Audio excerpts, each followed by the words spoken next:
Hey guys, welcome back to our channel. So ఈరోజు అయితే మనం కొబ్బరి బూరెలు ఏ విధంగా తయారు చేయాలనేది వీడియోలో చూసేద్దాం. ఈ కొబ్బరి బూరెలు వచ్చేసి మనం పొడిపిండితోటే తయారు చేసుకోవచ్చండి. మనం బియ్యాన్ని నానబెట్టే పని లేకుండా, అలాగే పాకంతో కూడా పని లేదండి. మనం ఈజీగా కొబ్బరి బూరెలు పర్ఫెక్ట్గా వచ్చేలాగా ఏ విధంగా తయారు చేయాలనేది ఈ వీడియోలో చూసేద్దాం. సో ఇది వచ్చేసి పొడి బియ్య పిండి అండి. అంటే నేను ఎప్పుడో పట్టించాను ఈ బియ్య పిండిని. సో ఇది వచ్చేసి 1.5 కప్పుల వరకు అయితే బియ్యపిండి తీసుకున్నాను. అలాగే 1 కప్పు వరకు తురిమిన బెల్లాన్ని తీసుకొని ఈ విధంగా కప్పు బెల్లానికి కప్పు వాటర్ అయితే వేసుకొని బెల్లాన్ని అయితే కరిగించుకుంటున్నాను.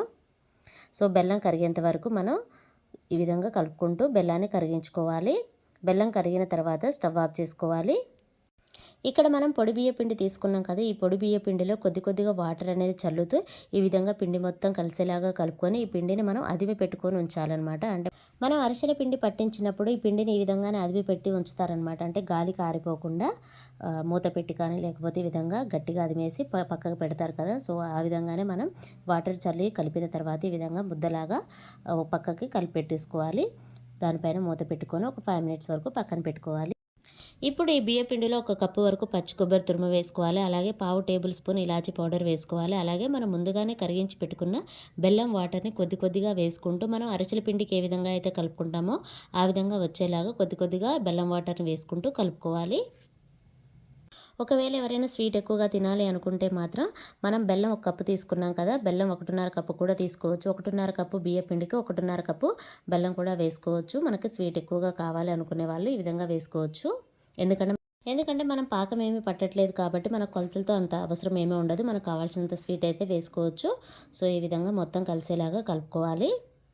ఇప్పుడు ఇందులో 1 టేబుల్ స్పూన్ వరకు నెయ్యి అయితే వేసుకుంటున్నాను. ఇవి నెయ్యి కూడా వేసుకొని ఇదంతా బాగా కలిసేలాగా కలుపుకోవాలి. అంతేనండి, చాలా ఈజీగా ఉంటుంది.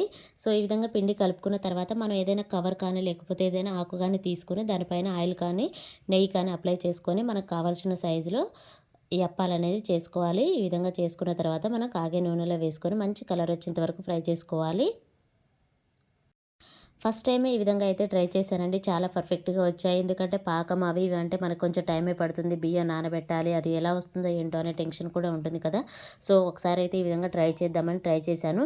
కానీ ప్రతి బూరె మాత్రం పర్ఫెక్ట్గా పొంగిందండి. మీరు ఈ వీడియోలో చూడొచ్చు. నేను మ్యాక్సిమం కొన్ని అయితే చూపించాను. మీరు ఈ వీడియోలో చూడొచ్చు. చాలా బాగా వచ్చాయి. పొడి బియ్య పిండితో చేసినా సరే చాలా బాగా వచ్చాయండి. చాలా పర్ఫెక్ట్గా ఉన్నాయి. సో మనం అప్పటికప్పుడు తినాలనుకుంటే ఈ విధంగా సింపుల్గా అయితే చేసుకోవచ్చు. ఈ సంక్రాంతి పండగకి చాలామంది కొబ్బరి బూరెలు కూడా చేస్తూ ఉంటారు కదా. సో నేనైతే ఈ విధంగా సింపుల్గా అయితే ట్రై చేశాను. మీకు నచ్చినట్లయితే మీరు కూడా ఖచ్చితంగా ఫాలో అవ్వండి. సో ఇదేనండి, పొడి పిండితో నా స్టైల్లో కొబ్బరి బూరెలు తయారు చేయడం చాలా ఈజీగా ఉంది. మీరు కూడా ఖచ్చితంగా ట్రై చేయండి. అలాగే టేస్ట్ చేయండి, ఎలా ఉంది ఏంటి అనేది కామెంట్ సెక్షన్లో కామెంట్ అయితే పెట్టండి.